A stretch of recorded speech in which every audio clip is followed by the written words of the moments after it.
Hi, everyone. Thank you for being here. My name's Mary Javian. I'm Chair of Career Studies here at Curtis. And I want to thank the Pew Center for Arts and Heritage for making tonight's speaker series possible. We have a really special guest from Spain, Tony Woodcock, who formerly ran as president of the New England Conservatory. And before that, he was president of the Minnesota Orchestra and the Oregon Symphony, and has done many other things in his career. But now, tonight, he's going to talk about a subject that is very dear to my heart, and a lot of you are working on currently in your classwork here at Curtis, social entrepreneurship. So please help me welcome Tony.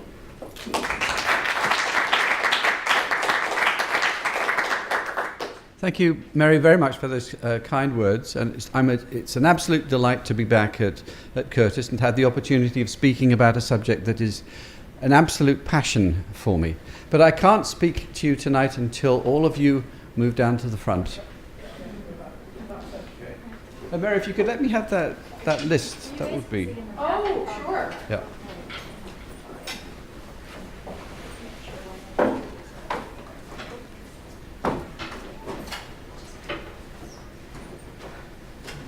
That's still at the back.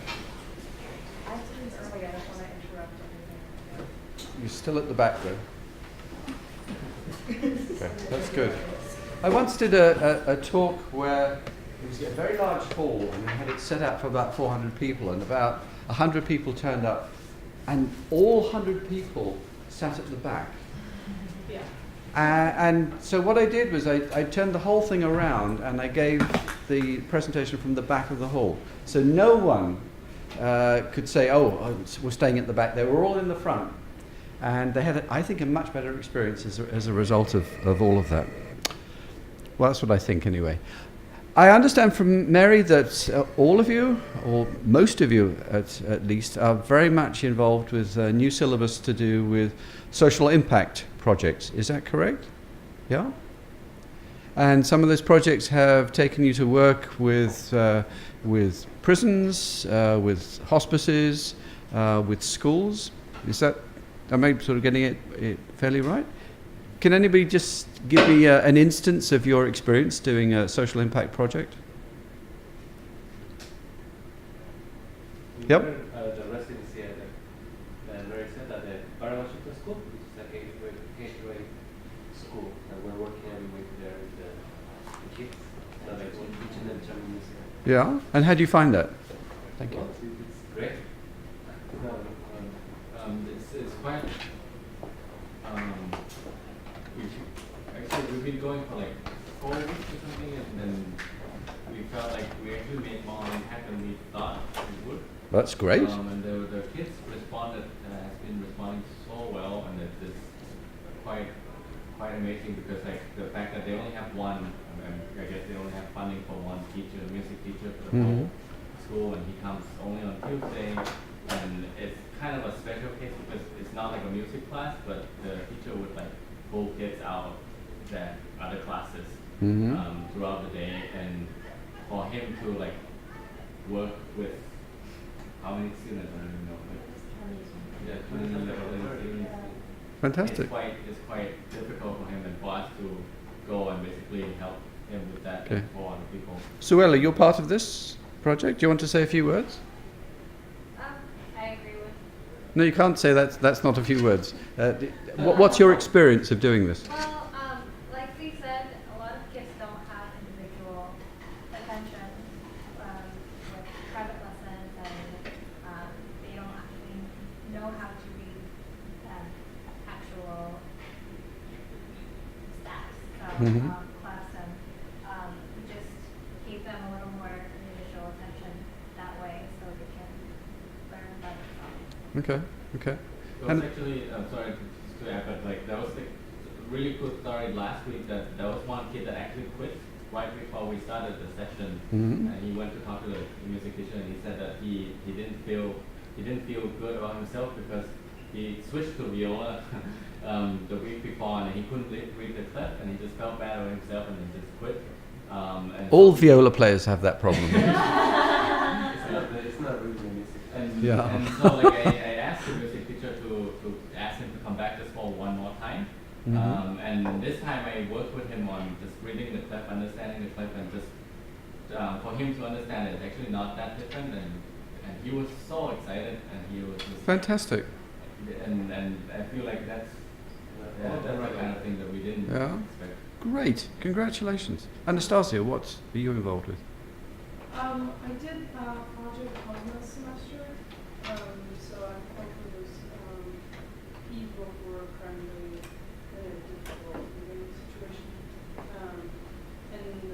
And from that. Come right down the front. Down the front. What's your name? Cynthia. Cynthia. What a very English name. I like that. And then they composed music.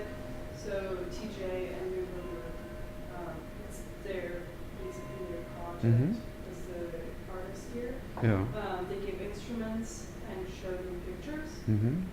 and then the whole thing was going from one picture to another and creating music with instruments. But fascinating thing that at first people are not comfortable with even making sounds with them. Yeah. They're very tense, Mm-hmm. and slowly they opened up Mm-hmm. and got really excited. Mm-hmm. That they're actually creating something. Mm-hmm. Huh. What a And great. those are not kids, they're like. Yeah. Well, that's a really great story. Emily, are you involved with any projects? Yeah, so my project is at Greater Good Prison.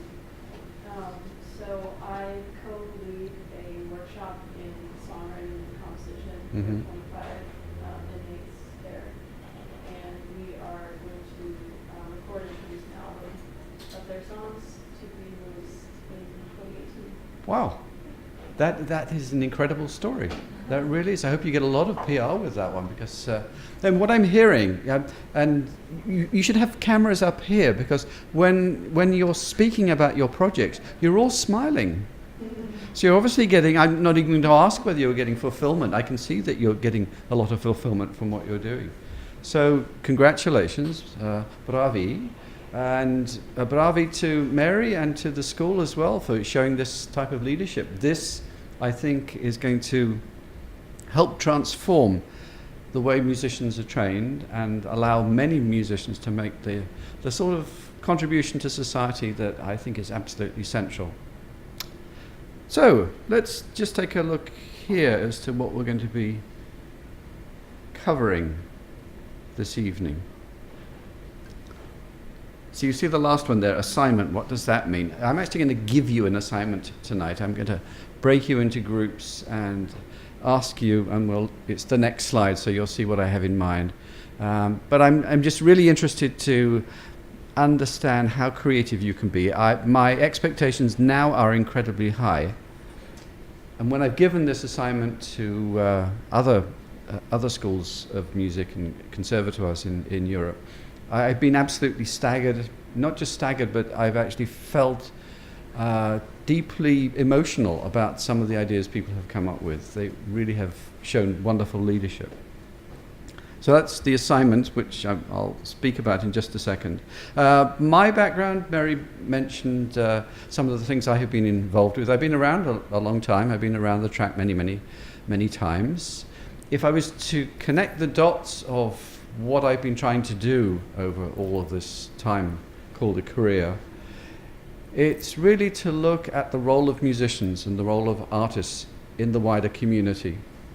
And I obviously acknowledge that there's an important relationship with the economic elite and the social elite, but I firmly believe that is insufficient, and that the power of music takes us much further than that, and that we all have a responsibility to take a look at society and our communities, just as you're doing with your projects at the moment, to see what we can change.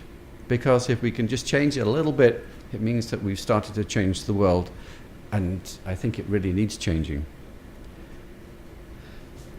Entrepreneurship, social impact projects, and humanity, and why these things really speak to us. Breaking the cycle that we often see out there in society, a lot to do with what happens with people in abject poverty, and why it's so easy and can be so easy to change all of that. And I've got some case studies for you, both from the for-profit world and also from the music world, some of which I'm sure you know about already. So that's basically what I'm going to be doing. Does it sound okay with you? Yeah? Anything you want me to talk about in particular? Because at this stage in the game, I'm a fairly good improviser. I should be able to slip it in. So any requests?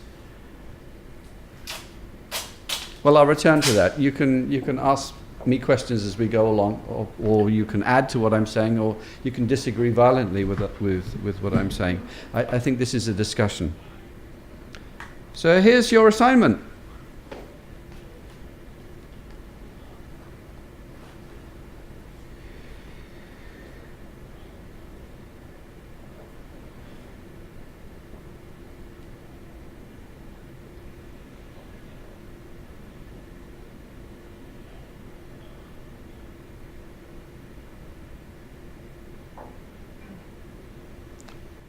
So it's that shit moment, isn't it? I thought we were just going to sit here and listen to some guy speak. No, I want to hear from you tonight, and I want to hear about your ideas. And this is a really protective environment. You cannot fail tonight. It's impossible to fail in any of your ideas. All your ideas will be totally relevant. And I think in sharing them with everyone, everyone will learn. So I'll probably divide you into groups. I'll take your advice, Mary. Maybe groups of 4 or 5, yeah? So I'm determined to reserve some opportunity for that to happen. But to begin with, I'm going to start with a story. I'm going to tell you a story.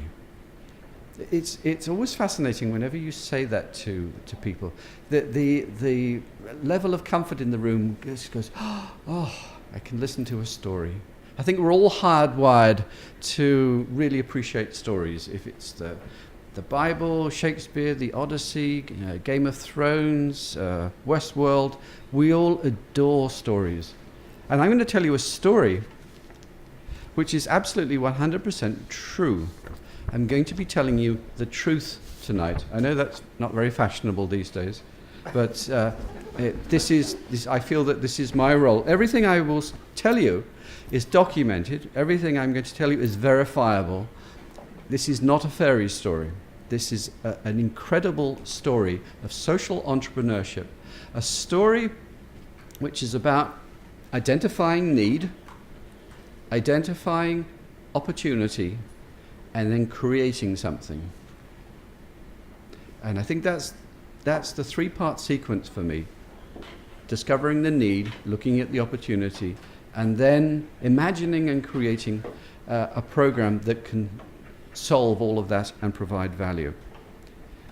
I have a working title for this story. My working title is Grannies and a Hole in the Wall. It's my working title. I might change it by the end of the evening, but Grannies and a Hole in the Wall. And it's a story set in India. And it's about an extraordinary man called Godin Mitra. Don't know if you've come across him. And this is his story. I'm going to tell you his story. He tells it much better than I. But Godin Mitra is an academic. He lives in New Delhi, which is on the western part of India. And as an academic and as an educationalist, he's looked very, very hard at education and how we get educated and how we learn. And in doing that, he came up with, there's an opportunity here because there's a gap and there's a need. So this is how he starts. And he starts with understanding the history of learning and the history of education. So where did the type of learning that we all take for granted come from?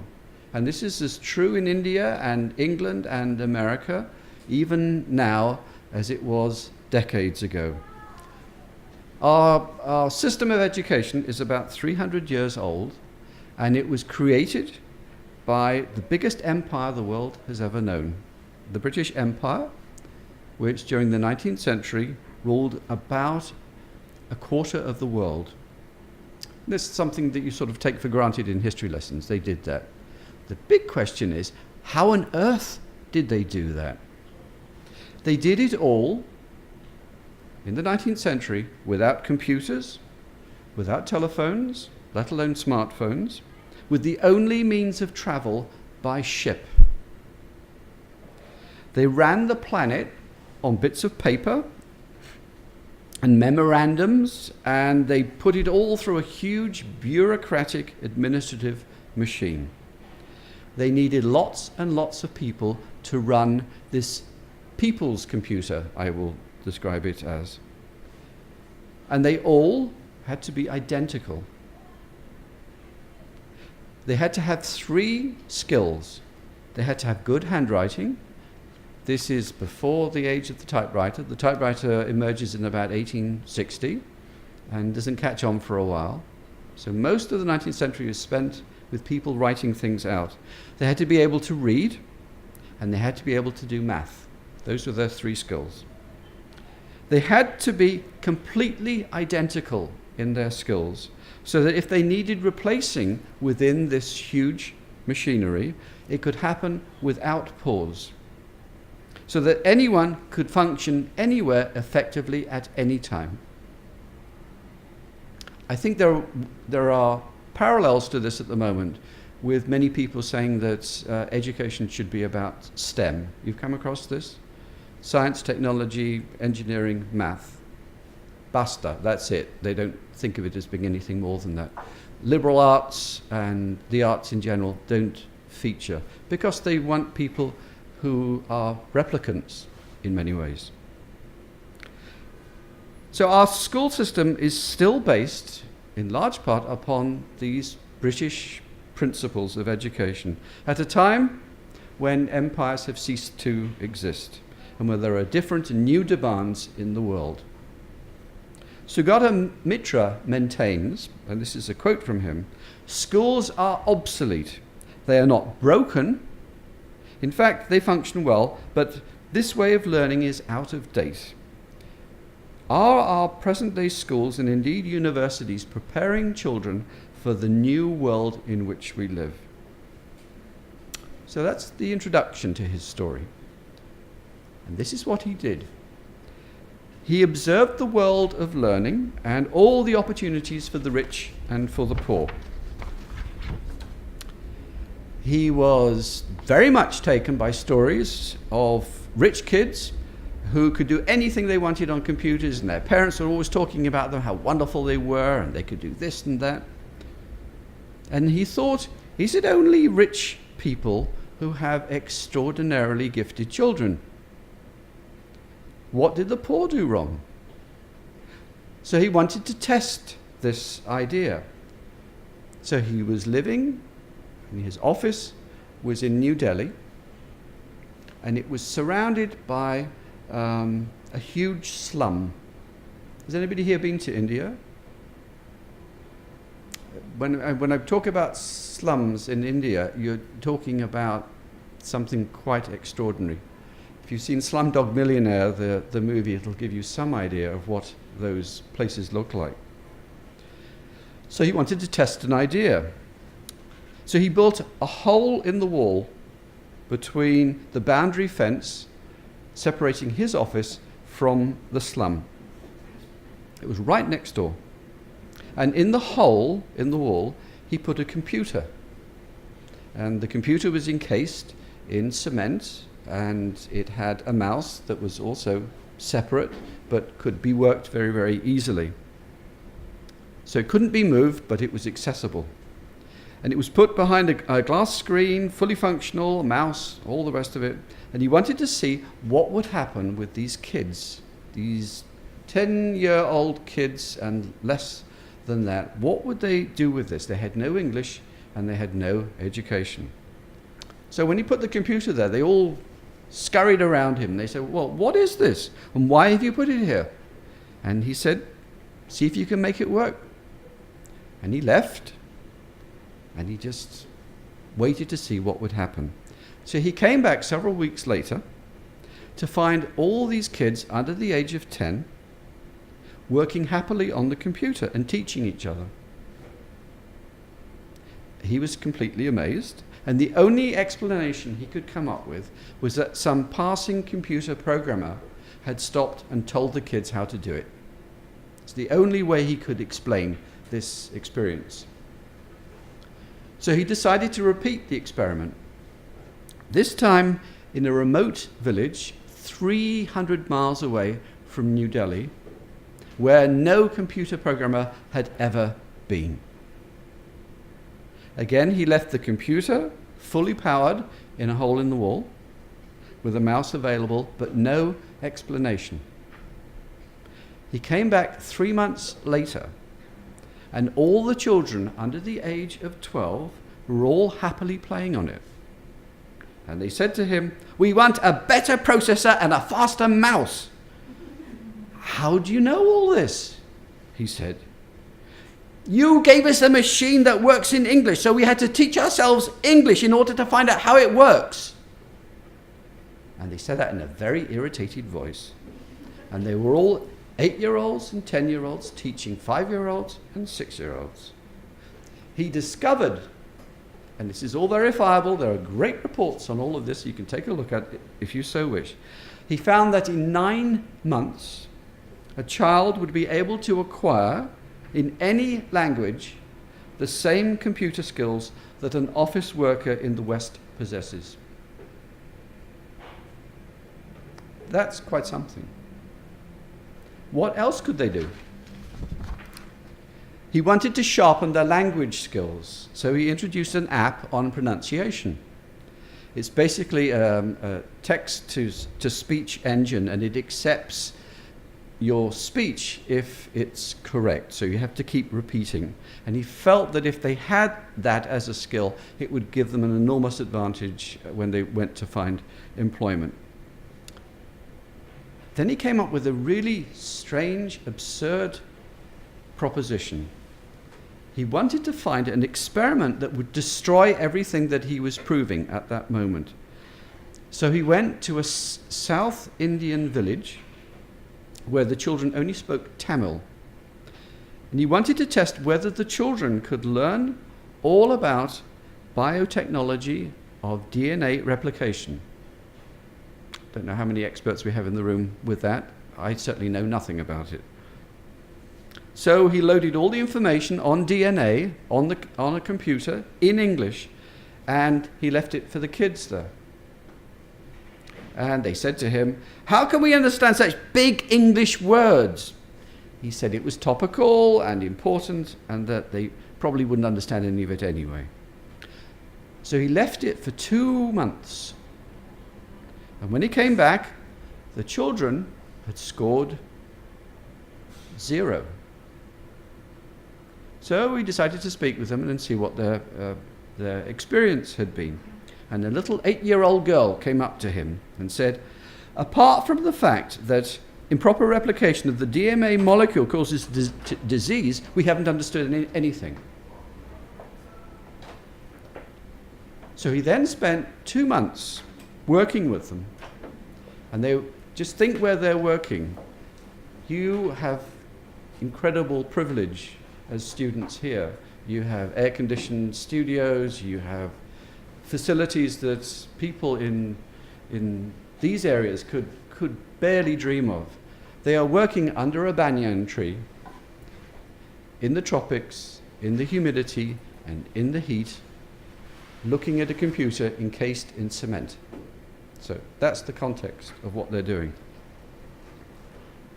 He got them to 30%. They were understanding 30%.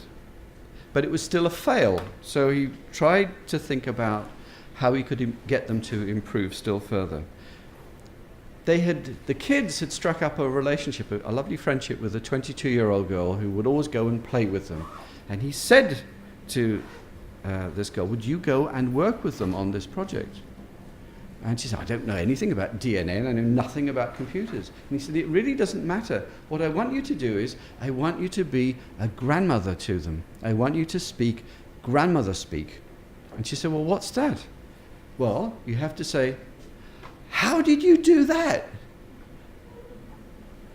I couldn't do that at your age. All they needed was encouragement.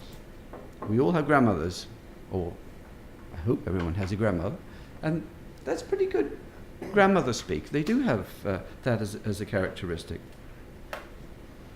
They got to 50%, these kids, under the age of 10. And the little 8-year-old girl went up to him and said, I've discovered that neurons communicate. And they had done all of this outside of school. In fact, they weren't going to school anyway.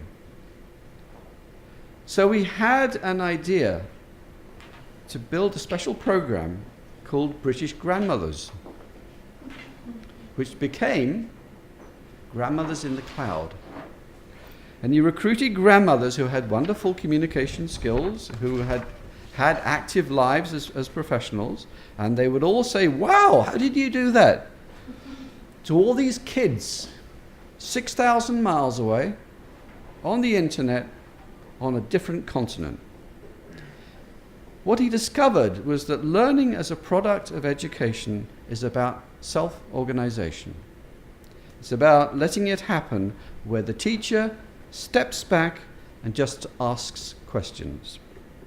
It's about taking away the terror, the stress, and the threat of learning and turning it into encouragement and pleasure. For me, this story is about the power that we all have, including, and maybe particularly, poor people. Poor people are the victims of being born into a cycle, just as in the same way a rich child is born into a cycle of privilege. It's created by the system. Some would say that it's necessary, that it's the cost of doing business, that they're the deserving poor anyway. But really, it's what I would describe as an externally imposed phenomenon. An externally imposed phenomenon. This story indicates very, very clearly that the poor are an ignored asset. They have potential, ideas, creativity, curiosity, hopes, dreams, aspirations. They want to collaborate, they want to improve, they want to learn, and they are our untapped resource.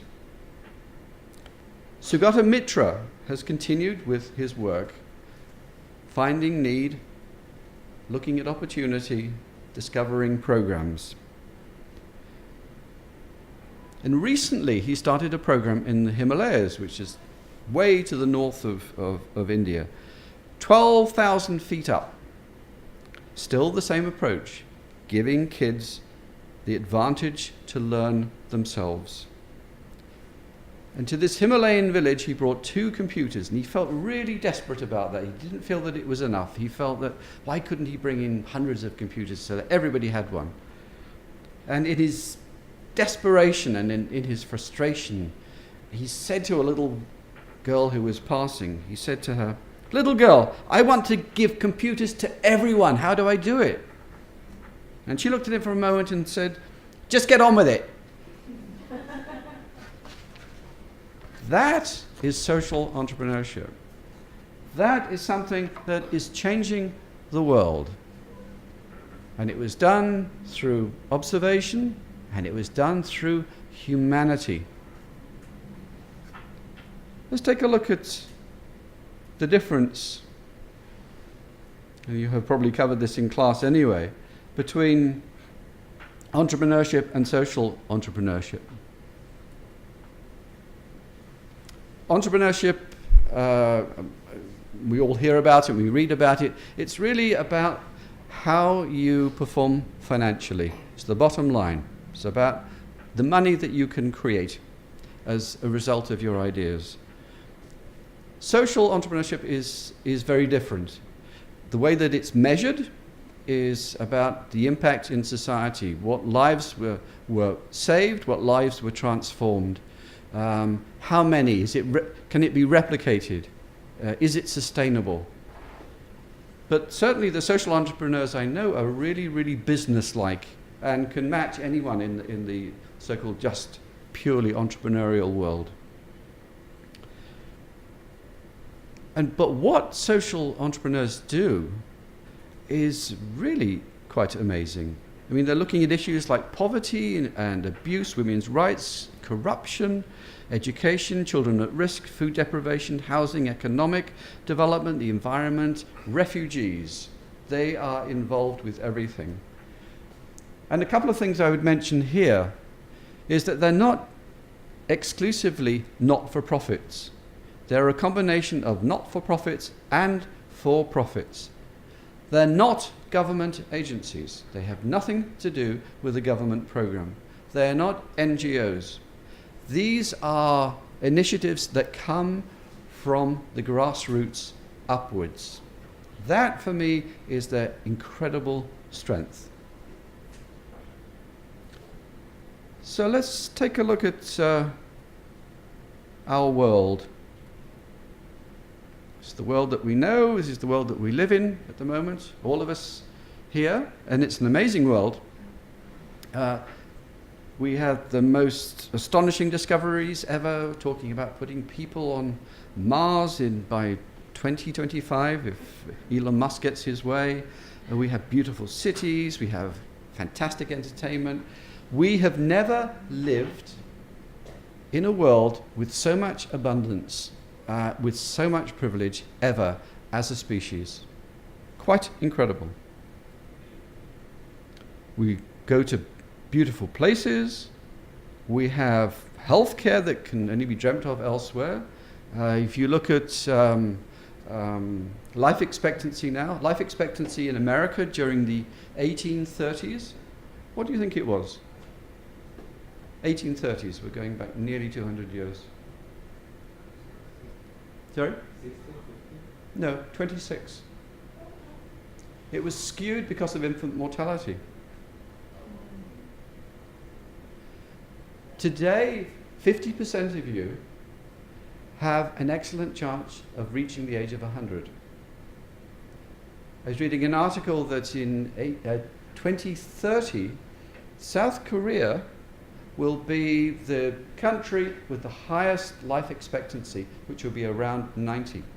So this is astonishing. What progress? Incredible education and the power of technology. Who doesn't have an iPhone with them or a tablet? You have more firepower there than the Starship Enterprise.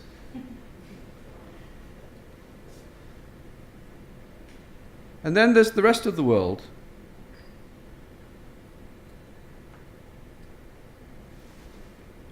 And the rest of the world are in the majority. 40% in poverty, which means they're subsisting on about $1 a day, and 20% in deep poverty, which means they're subsisting on less than $1 a day. That top left-hand one, slavery, which is trafficking. Huge multi-billion-dollar industry worldwide, $150 billion industry, it's calculated at. 30 million people in trafficking in slavery. And I bet we're all thinking, yeah, it must be somewhere in China or Thailand or out there. Big problems in this country, big problems in England, big problems in Europe. And I'll give you a specific instance of that. I lived and worked very, very happily in Portland, Oregon. And there was a restaurant my wife and I loved to go to. And we often go back to see friends there. So we tried to make a reservation, only to discover that the restaurant had been closed. And it just did not add up, because this restaurant always had a wonderful clientele. It was always full, and it seemed to be an institution within Portland. And then we discovered that the owner had been arrested for slavery. He actually had taken these poor people and chained them up downstairs in his cellar in the restaurant, and was exploiting them, not paying them anything, just having them in the kitchen. So that sort of brought it home to me, I have to say. We're all concerned about this. We all don't want it to happen. We all want it to improve. We all feel that, isn't it lovely, there are government agencies or NGOs that are looking at this. But really what we're doing is we're letting it be somebody else's problem. We're concerned about it, but we buy our distance. You look at this photograph. This is from the refugee crisis in Europe. And it's interesting that this elicited many comments about refugees, immigration, all of which were pointing very strongly towards racism. Jaroslaw Kaczynski, who is the leader of Poland, for instance, he said they are bringing diseases and parasites to Europe. And Viktor Orban, who is the head of the government in Hungary, put forward the idea that all 1.3 million refugees who had come into Europe in the last 2 years would be taken and deposited somewhere in North Africa. He didn't say where. Not our finest hour as a species in thinking about these things. So breaking the cycle. How can you break the cycle? Here is a cycle that it can either be seen as a virtuous cycle or it can be seen as a negative cycle. If you look at poverty as being the center of it, what is poverty? What does poverty mean? Poverty means food scarcity, miserable living conditions, poor sanitation, violence, crime, poor health, disease, low life expectancy, kids dying by the score. And you can change that. You can make an investment. At any point here, if you make an investment, it will make a difference. I always start with education. I'm a great believer in education. If people become educated, then the virtuous cycle is they will have new skills. Their new skills will be marketable, which means that they will be able to secure successfully jobs, which means that economically they're going to be doing much better, which means their families also do better, which allows their children to go out into school rather than working in some appalling sweatshop somewhere, which means that the quality of society improves, and then we're back to education. It's such a clear way of making an investment and seeing the return on that investment immediately. And I give you some examples of famous social entrepreneurs. I don't know if you've come across this guy. This guy is my favorite person in the entire world. This is Mr. Yunus. And Mr. Yunus, basically, he founded or discovered or implemented or promoted microloans. Have you come across microloans? Yeah? Can you define a microloan?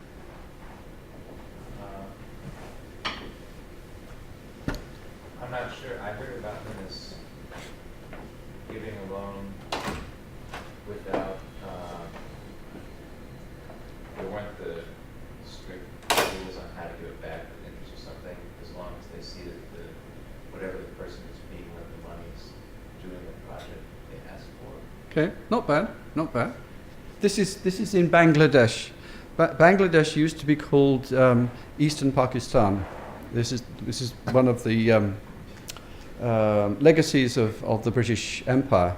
In 1947, 1948, the British left India and they created Pakistan and Eastern Pakistan. So you would think they'd be next door to one another, wouldn't you? Pakistan people should be together. Well, there's a distance of 1,200 miles between those two, which led to all sorts of problems, and eventually Eastern Pakistan became independent and is now known as Bangladesh. It's a little bit of English history lesson there. Microloans. Microloans are astonishing. This is how Yunus defines a microloan. Impoverished borrowers who have no collateral, no steady employment, and no credit history. That's his client base. I'll just say that again. No collateral, no steady employment, and no credit history. Can you imagine going into Bank of America saying, sorry, I'm not employed, I don't have any credit history, and I've got no collateral, I need a loan? What would happen? Not a lot. Be shown the door within a couple of seconds. That's his client base. And the interesting thing about his client base, it's 95% women. 95% women. And the repayment rate, you want to guess at the repayment rate? Sorry? Nearly. It's between 95 and 98%.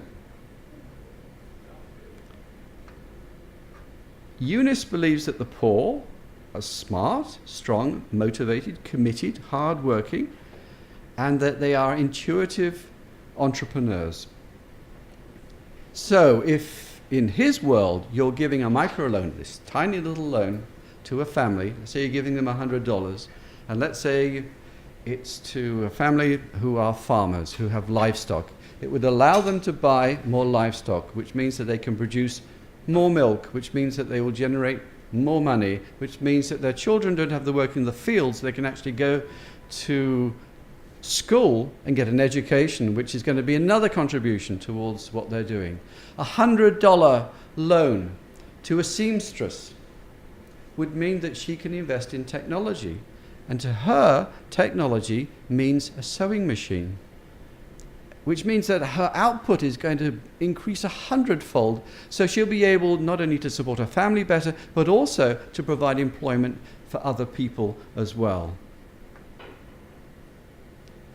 Eunice says that tomorrow can be a better day. And he's been experimenting recently in giving loans to beggars.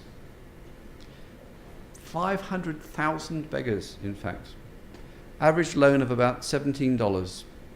The beggars in India and in Pakistan and in Bangladesh are called the untouchables. And he's been giving them all sorts of new skills because he actually thought they were intuitive entrepreneurs. And they have done exactly that. A lot of them are finding their lives change by becoming personal shoppers to people. And they've been giving up begging. Or they've been keeping some begging on the side and doing personal shopping as well. Here is one that I'm sure you know. Tom shoes. Anybody got a pair of Tom shoes? I don't see any Tom shoes at the moment, but who has a pair of Tom shoes? Very good. Well, there's three of us who know about Tom shoes. Tom shoes. Blake went to Argentina in about 2006 and had an epiphany. He was taken to some villages outside of the main cities, and what he saw in these villages were kids running around without shoes. And as a result of running around without shoes, their feet were blistering and they were being cut, and bacteria was getting in, and they were getting extremely ill, and some of them were dying. And he promised himself that he would do something about that. So he was making shoes, Tom shoes, but with this incredible, unique selling proposition. You buy a pair of my shoes and I will donate a pair of shoes to the underprivileged in Argentina. And it's exactly what he's done. Millions of pairs of shoes. Here's another guy, Scott. Scott discovered that 80% of all diseases on the planet come through water that is not clean. And there are 1.1 billion people who do not have access to clean water, something that we take for granted on a daily basis. So he's providing clean water in 17 countries and reaching nearly 2 million people as a result of that. Here's some music examples for you. So I'm sure you all know about El Sistema. Yeah? Anybody not know about El Sistema? Okay, El Sistema, you two of you. So El Sistema is an educational phenomenon created in Argentina just over 40 years ago by a man called Jose Antonio Abreu, who started giving instrumental lessons in his garage in terms of ensembles to about 17 kids. And he could see that this had huge potential, and it extended and extended, and those 17 became 100, the 100 became 200, the 200 became 1,000. Today, more than 300,000 young kids are involved with this program. About 70% of them come from the barrios, which means the very poorest areas in Venezuela. And it has spawned extraordinary developments like Gustavo Dudamel, who came through this, and the Simon Bolivar Orchestra, which is their testament to the power of music. So you should absolutely familiarize yourself with this, because it's an incredibly worthwhile venture. Actually, Tony, I have to jump in there because we are one of the Sistema programs in Philadelphia is playing on Philly, started by one of our graduates. Yeah. So if they're in social entrepreneur, they'll be involved April 22nd with we're hosting Great. those students here. Yeah, Stan is one of our graduates as well, because he was part of the Sistema Fellows program that we began. So we share him. At NEC, we had a whole fellowship based upon the development of this. What I would say about this one, just my word of caution, because this was vaunted as the greatest thing ever to have happened to music education, and the greatest thing that ever happened to classical music. At a time when classical music was really languishing, at a time when it was ultra boring. So it needed this injection of new ideas and new energy. All I would say is that we tend to gravitate towards this because it's our comfort zone. It's music, it's orchestras. We know about this. It just means we have to do it maybe a little bit differently. What I would say is that it's part of a solution. It's not the exclusive solution. And I say that with deep love for Venezuela and for Abreu and for the programs that I have seen, and my depth of relationship with all of that. Could you explain what you mean by that, actually? And what you just said? Everybody wants, I have to speak to this, everyone likes to have answers. There are huge problems, social problems. There are problems with education. There are problems with the relevance of classical music. And it's lovely suddenly to discover there's an answer. We've come up with an answer. This is it. That's the panacea. Let's all jump onto that ship, and the world will be fine as a result of that. The interesting thing about the world is it's not as simple as that. That will meet some need. It won't meet 100% of the need. Maybe it meets 20%, 30%, and those would be very, very high figures. We need to also be inventive in discovering other ways that we can get out there and as musicians and as artists and discover within ourselves our own creativity to help resolve these problems. Does that make sense? Yeah, definitely. Okay. So here are some examples from music. I cobbled together this list as a result of talking to friends in New York and then friends in London as well. Music in Prisons, which you're now you're proud collaborators within all of that. And what I've loved about it, and what I've loved about hearing about your project, is it's not about going in and saying, this is an oboe, if you blow here, the sound comes out at the bottom. So it's not one of these god-awful, unimaginative presentation concerts. It's actually about interactivity. It's about really showing people the power of music and allowing them to be part of it, be it with choirs or songwriting or percussion workshops, whatever it might be. Same is true of rehabilitation centres. Great stuff happening at Carnegie Hall, great stuff happening in London as well. Music Without Borders, I'm sure you know about, working with refugees and asylum seekers. Streetwise Opera is a group in London that you might want to take a look at. They do opera, but they involve professional singers with a whole bunch of amateurs working with street people. Just an extraordinary mix of abilities and mission and ideas and energies, really helping to transform lives. You know about the EastWest Divan Orchestra? What do you know about them? That it combines people from Israel, Palestine, right? Yeah, it was created by Daniel Barenboim, who I think of as being a militant priest in terms of music. He's the true example of a musician being political and really putting it out there. And the creation of this orchestra, which happened in 1999, the EastWest Divan is taken from a set of poetry written by Goethe, who in turn was influenced and inspired by a Persian poet of long ago called Hafez.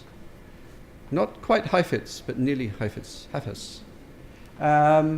And he brings, you're absolutely right in what you're saying, he brings together people from the Middle East, musicians from the Middle East, Palestine, Syria, the Lebanon, Israel, Jordan, Egypt, Iran. It's an astonishing venture, and the mission that he put out there is one that I really subscribe to. He said, this is an alternative concept to a world of terrorism full of hatred. Berlin Philharmonic Orchestra, not a bad orchestra. I worked with them on a couple of projects, and I got to know the two chairmen of the orchestra, both of them musicians, and I really got to know the internal workings of that orchestra. And Simon Rattle should get lots of credit for this. But they, in their own time, without additional payment, because they consider they have a social responsibility, as groups and as individuals, they go and they work in prisons, they work in schools, they work with the handicapped, they work with the Turkish community and the huge issues around the Turkish community in Germany. And they're now working with refugees as well. A great example. Now I need your help with this one. You don't need to press anything yet, but you're about to press something. This is a little video I brought along called The World We Live In. And it's a project I was involved with when I was in Sweden. Although these are two remarkable undergraduate students from Groningen, which is in the Netherlands. And both of these girls were really so concerned about what was happening with refugees. And they really wanted to make a contribution to improving their visibility. They wanted to improve people's understanding, and they wanted to use the power of music to do that. So I'm going to play the first 3 minutes of a video that they put together. This is all student work. Okay.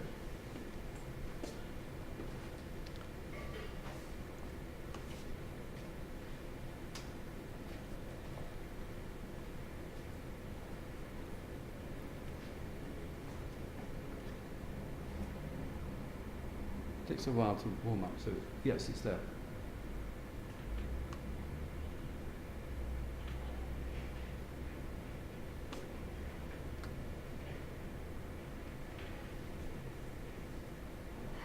This is their mission statement.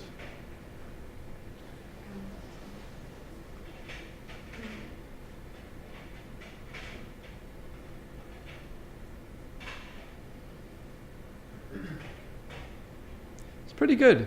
The only thing I would disagree with is the second paragraph, which is we can use our skills and our passions to, if not change the world, do something with our local community. I think if you change and improve your local community, you've helped to change the world.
watching that one.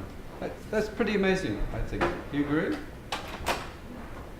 I've just come from working at the University of North Carolina School for the Arts. Yesterday I had what I would refer to as a transformational experience. I was being shown around their film department, music and film, imagine that. I was shown around their film department, and it's one of the best film departments in the country. And they have developed virtual reality headsets. We all know about this, but they've gone in some really interesting directions. So I get a virtual reality headset, and it comes on, and I'm in the middle of a Syrian refugee camp with sound and with 3D images. And so everywhere I'm looking around, I'm in this refugee camp with these people. And it's as visceral as being with you now, as visceral as this. And I was thinking, all these bloody politicians, why don't we give them virtual reality headsets, because they're not going to travel over there, and they can experience that, because they would certainly be coming up with very, very different policies and ideas if they could only understand. Sorry, that just came to my mind. I do have one thought that Yeah. relates to that. We used to have a community site where we're working with people with dementia, and this place had a simulator program for what it's like to have Alzheimer's. And you would go into this room, and they would put on, they had all these adaptations basically where you got, they wear special glasses, special gloves and shoes and everything, and it puts you in that position, and I thought it was a really smart way Yeah. for other people to understand, Mhm. because otherwise you don't really understand what the person's Yeah. experiencing. Yeah, absolutely. How do I move on?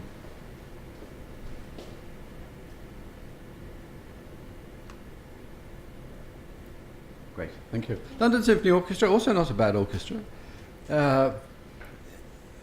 Amazing social work happening in North London. They're touching the lives of about 60,000 people in some of the most deprived areas in the north part of London. In particular, they're working with special needs people. And as you can see there, they're making a real impression as far as that's concerned. I've mentioned to you the Guildhall School of Music and Drama, not in the sense of wanting to recruit you there, but in the sense of what they're doing as a school. This school, and they haven't got it right yet, but it's an incredible journey what they're involved with. They're really grappling with the whole question of the interface between music, musicians, society, and the underserved. And they're coming up with new programs, new types of training, new types of musicians, and they're developing a skill set which I think is really transformative. So, what will your role be in society as a musician? I'll give you two extreme experiences I had recently. I consider them extreme anyway. The first was to do with the moral ambiguity of being a musician. And this was what was said to me. It was this: if you express your creativity while others go hungry, are you meeting your responsibilities to the world? And then the second one, which is the other extreme, was that, as you can see, I get quite passionate about this argument. So I was at a conservatoire in Europe, which will remain nameless, and I was banging on about impact, banging on about social programs, banging on about how important this is in the life of a musician. And this violinist, he couldn't take it anymore, and he stood up and he said, I don't believe in any of this. Why should I be making an impact? Why do I need a relationship with society? All I want to do is play my violin and for somebody to pay me. I couldn't take him on in the class because that would not have been appropriate. But I said to him, I totally disagree with you. And if you'd like to have a coffee after the class, I'd like to discuss this with you. And he disappeared, and I've never seen him again.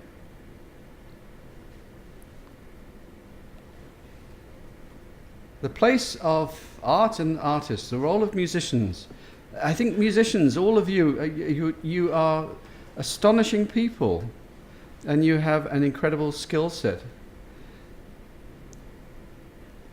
And the question is, what will happen to that, and how will you use it, and what impact do you want to have upon society?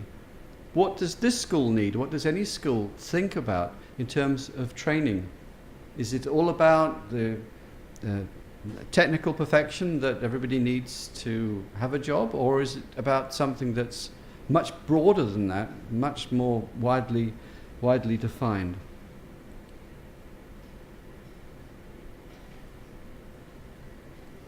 You all know this picture, yeah? Anybody never seen that before? This for me defines a refugee. This is a Syrian refugee. This is a little 4-year-old boy who's just had his home bombed to pieces, and he's fleeing for his life. That's a refugee. That's the definition of a refugee. Political refugee. And it reminds me of a story. Started with the story, so I'm going to end with this story. And the story is about a big storm that happened. I actually don't know where the storm was. And the curious thing about this storm was the effect it had upon the sea and the shoreline. And it threw up all these starfish. Thousands and thousands and thousands of starfish. And this guy was walking along the beach, and he saw these thousands of starfish that would die as a result of the sun beating down on them and all the rest of it. And in the distance, he saw this old guy walking along, throwing the starfish back into the ocean. He thought, this is very curious. So he walked fairly slowly towards him, and then he engaged him in conversation. And he said, what are you doing? He says, well, I'm trying to throw the starfish back into the sea to save them.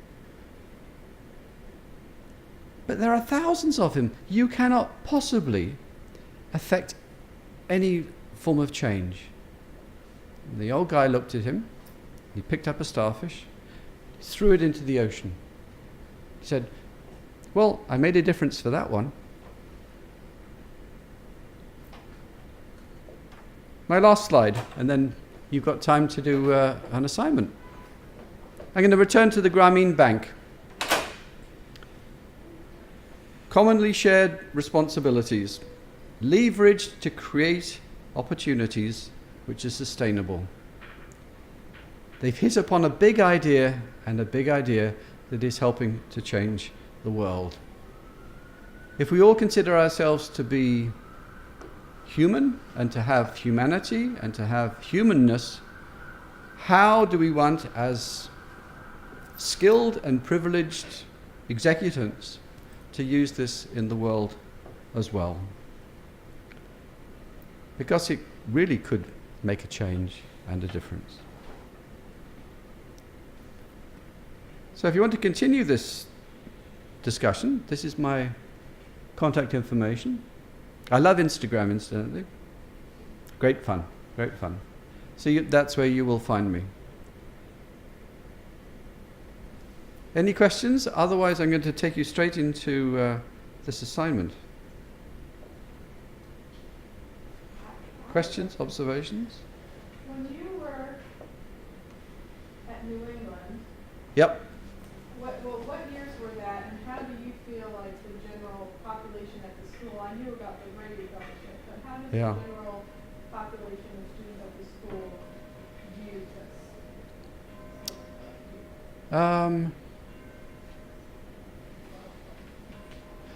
I think that your bigger question is, did I succeed in changing attitudes and getting people to take this on board? Well, did you make this a priority at NBC to incorporate this?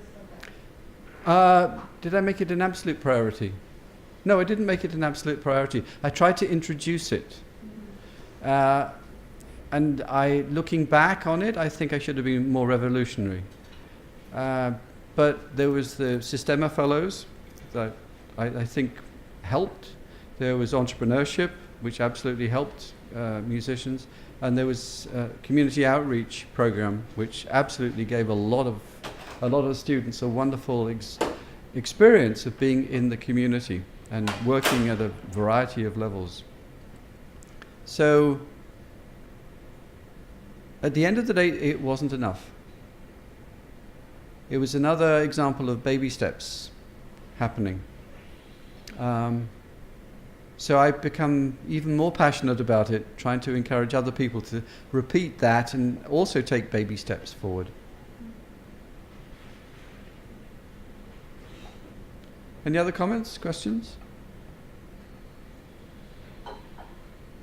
Okay, let's take a look at your assignment.